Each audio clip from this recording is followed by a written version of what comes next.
दिल के चैन, ओ मेरे दिल के चैन, चैन आए मेरे दिल को दुआ कीजिए। अच्छे कुमार करते हैं, आवाज मारते हैं, बड़े दिल बन जाते हैं, आवाज लेके आते हैं, लेकिन मजनू सुल्तान उस आवाज के सवाल, लेकिन देश के साथ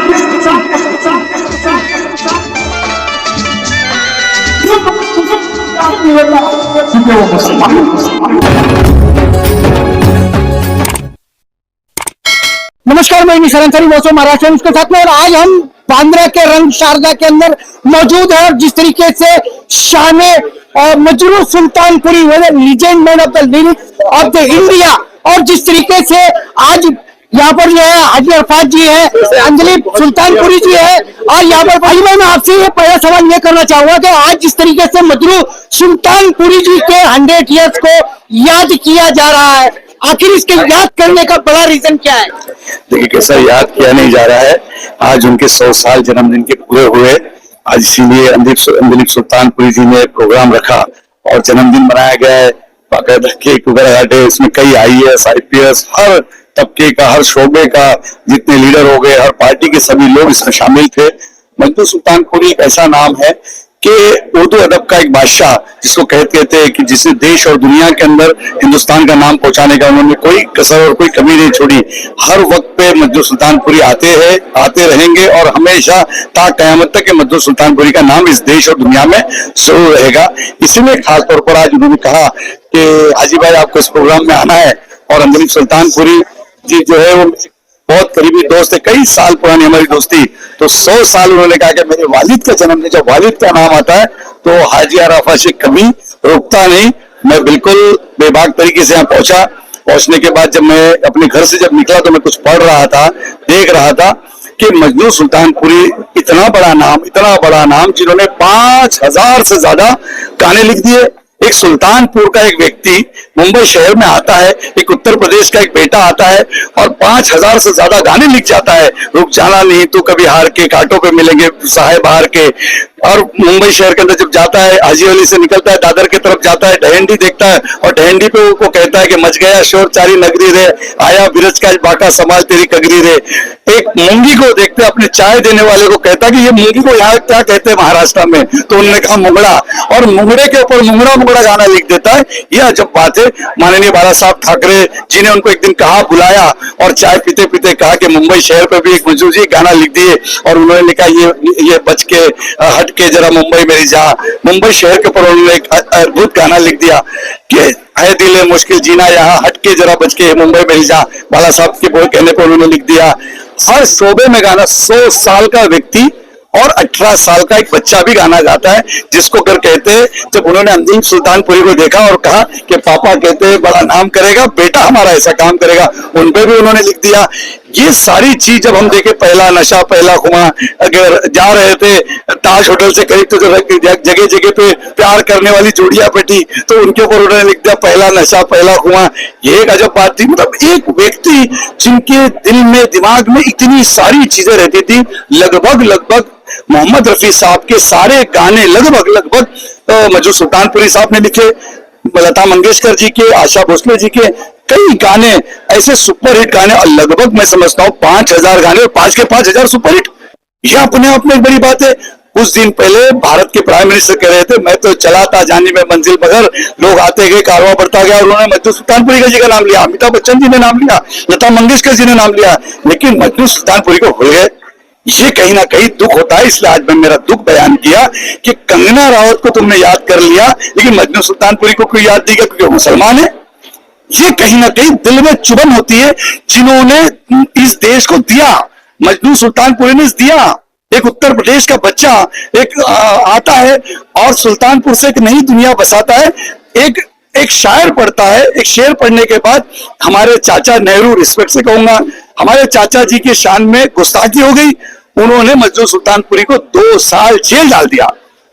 2 साल जेल में, लेकिन वो चुप नहीं रहे। जेल में भी उन्होंने लिखना शुरू कर दिया।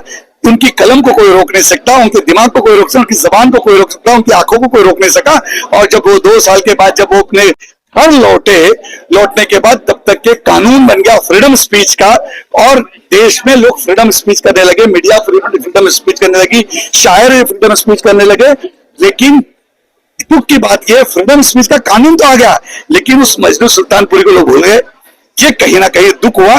जो मैंने अपनी बात रखी, मैं महाराष्ट्र के मुख्यमंत्री जी से, महाराष्ट्र के उप मुख्यमंत्री देवेंद्र जी से और मेरे दोस्त आशीष शेलार से कहूंगा कि इतना बड़ा नाम जो सुल्तानपुर से बांद्रा में आता है और मुंबई शहर में इतिहास रचता है, कितने सारे जो लोग हैं, हमको किसी से एतराज नहीं किसको क्या मिला, लेकिन न पद्म भूषण दिया गया, न पद्मश्री दिया गया, सादा चौक तक के नहीं दिया गया। ये बड़ी दुख की बात रही कि मजनू सुल्तानपुरी इतना बड़ा नाम जिसने देश और विदेश में अपना गाना पहुंचाया, दुश्मन देश भी पाकिस्तान कहता है कि ये गाना जब बजता है तो कहता है ये हिंदुस्तान का मजनू सुल्तानपुरी का गाना है। सऊदी अरब में कोई सुनता है तो यार ये हिंदुस्तान का मजनू सुल्तानपुरी का गाना है। इंग्लैंड में बैठा है, लंदन में बैठा है, दुबई में बैठा है, हर कोने पे मजनू सुल्तानपुरी सबकी रगों में बसे। 100 करोड़ हिंदू और 100 मुसलमान सबके दिलों में मौजूद। किसी को भी गाना जाके देख लो तो आज फौज में जब जाते तो फौजी गाना गाते। तो ये सारी चीज होने के बाद भी मजनू सुल्तानपुरी को क्यों नकारा गया, ये देश के सामने एक बहुत बड़ा सवाल है। वो अपनी कब्र में से इंतजार कर रहे, कोई आएगा और मेरी आवाज उठा के मुझे इंसाफ देगा। आज ये शाम के अंदर मैंने लगा कि 100 साल पूरे हो गए। देश और दुनिया को अपने टीवी चैनल के माध्यम से मैं कहूंगा, सभी शायरों को कहूंगा, सभी कलाकारों को कहूंगा, सभी पत्रकारों को कहूंगा, देश के युवा को कहूंगा, इसके बाद हर कोई आवाज दे और मजनू सुल्तानपुरी को याद करे। और जो गाने हम रेडियो में रोज सुनते हैं वो सारी चीजें जब सुन के खुश होते। आज मजनू सुल्तानपुरी ने इतने सारे गाने दिए, इतने सारे सबक दिए और लोग हंसते खुश होते, और उसका परिवार रो रहा है। आपने देखा कि जब फूट फूट के रहे ना रहे हम, ये गाना जब लगा एक मैसेज दिया और अंजलि सुल्तानपुरी रो पड़े, उनकी परिवार नीचे रो रहा था, उनकी बहन रो रही थी। कहीं ना कहीं सुल्तानपुर के जो आंखों में आंसू नजर आया, मैं उस सुल्तानपुर के वासी के लिए कहूंगा उस मजनू सुल्तानपुरी को न्याय दो, इंसाफ दो। और कोई लाइन में नहीं खड़े होते, कोई चिट्ठी और फॉर्म नहीं भरते हुए महाराष्ट्र के मुख्यमंत्री जी ने बात करना चाहिए, देवेंद्र फडणवीस जी ने बात करना चाहिए और देश के प्रधानमंत्री ने मजनू सुल्तानपुरी को इंसाफ देना चाहिए और वहां पर उनको न्याय देकर पद्मश्री पद्म भूषण से नवाजना चाहिए। ये हमारी मुसलमानों की तरफ से, पूरे हिंदुस्तान की तरफ से और हिंदुस्तान के युवा की तरफ से मांग रही है। हाजी अरफा जी, मजनू सुल्तानपुरी किसी अवार्ड के मोहताज नहीं है। भारत की आजादी के बाद में सिर्फ भारत की राजनीति ने मजनू सुल्तानपुरी को नहीं बुलाया है। देश की आजादी में हिस्सा लेने वाले वो लाखों मुसलमान, वो लाखों उलमा जिनकी लाशों को पेड़ों से टंगा दिया गया, आज उनको भी इतिहास के पन्नों से गायब कर दिया गया है। क्या उसका दर्द आपको नहीं है क्या? बिल्कुल, हर एक की बात होती है। हर किसी ने अपने अपने शोबे के अंदर अपने अपने तरीके से काम किया, उलमाओं ने काम किया। अगर जमीयत की अगर तुम बात करते तब एक आवाज निकली देवबंद से, और जब रेशमी रुमाल की तहरीक निकली, हजारों उलमा ने अपनी जानें गंवाई। और इस देश के लिए खुद का लड़ाई नहीं थी, इस देश की लड़ाई थी। क्योंकि मेरे नबी सिखाते हैं कि जिस देश में रहो उस देश के हिब्बुल वतनी हो जाओ। जितना तुम तुम्हारे धर्म से प्यार करते हो उतना तुम्हारे देश से प्यार करो। तो ऐसे कई लोग, अभी ये तो बात शुरू है, मजनू सुल्तानपुरी से शुरू है। साहब रजा मुराद कहाँ चले गए? कभी रजा मुराद याद नहीं होता। आज शहजाद खान मेरे बाजू में बैठे, इनके वालिद क्यों अजीज साहब याद नहीं आते? क्योंकि वो खान साहब है।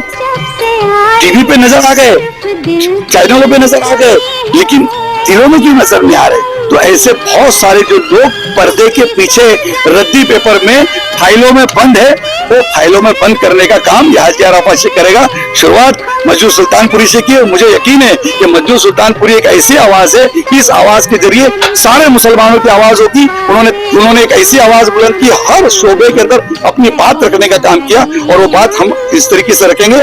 और मैं अंजलि सुल्तानपुरी से कहूंगा कि आप फिक्र मत करो, ये हाजी अरफा शेख और पूरी ताकत के साथ, मैं ऑल इंडिया सूफी बोर्ड का अध्यक्ष, पीरों के साथ, पूरे खाटिक समाज, पूरे शिव बिरादरी के साथ और कई मुसलमानों के साथ हाजी अरफा शेख, और जरूरत पड़ी तो भाला और डंडा लेके भी आपके साथ खड़ा होने के तैयार रहूंगा। ये आवाज बुलंद करूंगा, इसमें कोई डर नहीं, कोई शर्म नहीं, क्योंकि अपनी लोगों की बात, अपनी कौम की बात, अपने कौम के बड़े व्यक्ति की बात रखने में कोई हिचकिचाहट नहीं। ये हक मांग रहे हैं, हम कोई भीख नहीं मांग रहे।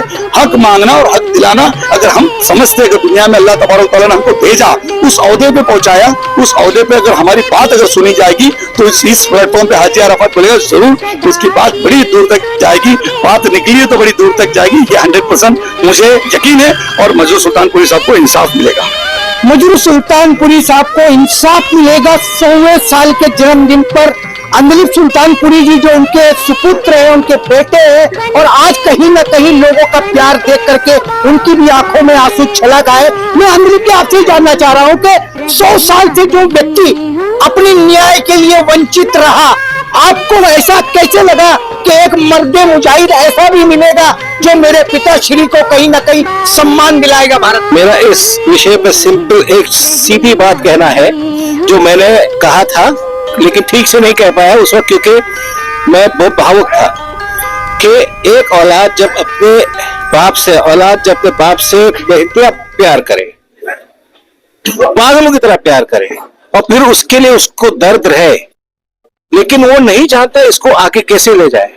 मुझे नहीं पता कि लोग आके मुझे कहते थे अरे तुम्हारे अब्बा क्या लिखते हैं, लेकिन फला फला यार क्या काम किए, फला फला क्या काम, बिल्कुल बिल्कुल उसमें कोई हक नहीं, फला फला क्या काम किए, लेकिन अब्बा ने भी कम काम नहीं किया, अब्बा ने बहुत बड़ा काम किया है भाई। लेकिन क्योंकि हमारे पास जरिया नहीं था और हमारा प्यार मजबूत था, तो अल्लाह ताला ने मुझे हाजी अराफात भेजा। मुझे हाजी अराफात आया, और मैं इसलिए आया कि मैं बहुत प्यार करता हूं मेरे बाप से, बहुत ज्यादा प्यार करता हूं। तो वो अल्लाह ताला ने सुनी बात और आज एक जरिया बना है। और जैसे इन्होंने कहा कि ये शुरुआत है, ये सिर्फ अब्बा तक बात नहीं रहेगी, ये और भी लोग हैं जिनको जो फाइलों में दबे पड़े हैं, और यही चीज आगे के नौजवानों के लिए शायद खुल जाएगा जो आगे मजरूर सुल्तानपुरी बनने वाले हैं, उनके लिए भी ये रास्ता खुलेगा कि जो सरकार है वो तवज्जो दे, वो जात को ना देखे, वो काम को देखे। जात को ना देखे, काम को देखे। बहुत बड़ा सवाल जो इन्होंने कहा, पीछे फिल्म इंडस्ट्री के वो चेहरा अजीत जी जिनको लोग पर्दे पर तो याद करते हैं, उनके डायलॉग जो है कहीं ना कहीं लोगों के मन के अंदर घुस जाते हैं, लेकिन कहीं ना कहीं आज उनके पिताश्री को भी इस फिल्म इंडस्ट्री ने नहीं बल्कि सरकार ने भी बुला दिया।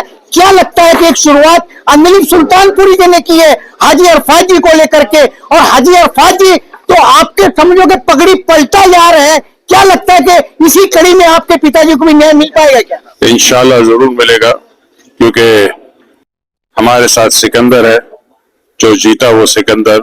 और मैंने एक चीज देखा है कि मेरा भाई हाजी अरफात कभी हारा नहीं है और ना कभी हारेगा, और ये जो मुहिम लेके चलते हैं इंशाल्लाह अल्लाह उसको पूरा करते हैं। बहुत सारी दुआएं इनके साथ है, इनके वालिद साहब की दुआ है, इनके वालिदैन की दुआ है, पूरे कौम की दुआ है इनके साथ। मुझे पूरी उम्मीद है अल्लाह के बाद इंशाल्लाह यही सिकंदर हमें वो चीज दिलाएगा। बहुत बड़ी उम्मीद जो है उन्होंने की।